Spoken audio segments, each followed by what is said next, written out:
The former president had just returned to Mar-a-Lago after a breathless couple of weeks that included a bruising presidential debate against Democrat opponent Kamala Harris and a taxing tour of the West Coast to drum up support ahead of November's election.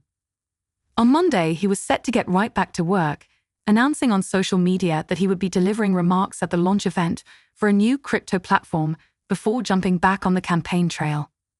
But with a precious slice of spare time yesterday, the 78-year-old decided to indulge in a round of golf at his own personal course, Trump International in West Palm Beach.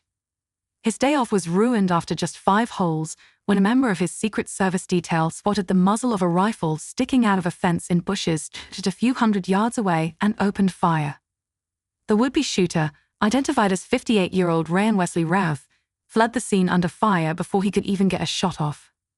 But for the second time in just over 2 months, someone had come dangerously close to killing the 45th President of the United States.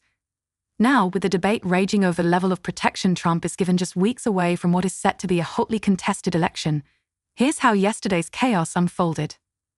The West Palm Beach Police Department was notified of shots fired by the Secret Service after spotting the shooter in the bushes at Trump International Golf Club in Mar-a-Lago, West Palm Beach Sheriff Rick Bradshaw said.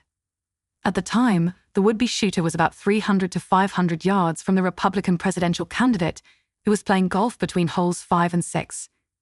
The agent who spotted the rifle was part of a team that stays a hole or 2 ahead of Trump on the course, Bradshaw said. A Secret Service agent spotted a rifle barrel with a scope sticking out through a fence on the golf course and immediately engaged with the shooter, according to Bradshaw. The former president was rushed to safety while the suspect fled the scene in a black Nissan SUV, parked a short distance away from his hideout. The 45th president's campaign communications director Stephen Chug said, "President Trump is safe following gunshots in his vicinity. No further details at this time." Trump soon issued a defiant statement promising to never surrender. "There were gunshots in my vicinity, but before rumors start spiraling out of control, I wanted you to hear this first. I am safe and well," he wrote in an alert sent out by his team. "Nothing will slow me down. I will never surrender." The candidate continued, months after surviving a separate attempt on his life that saw him shot in the ear in Butler, Pennsylvania. "I will always love you for supporting me. Unity. Peace. Make America great again. May God bless you," he wrote. Meanwhile, a witness reported the suspect fled in the Nissan, quoting a license plate number. Martin County Sheriff William D. Snyder said a very urgent "be on the lookout" BOLO alert was put out to all law enforcement in the area, and police quickly identified the suspect's car heading northbound for the I-95. The suspect was apprehended on the I-95 roughly 45 miles from the scene shortly after 2 p.m. after dozens of police cars gave chase, aided by a helicopter.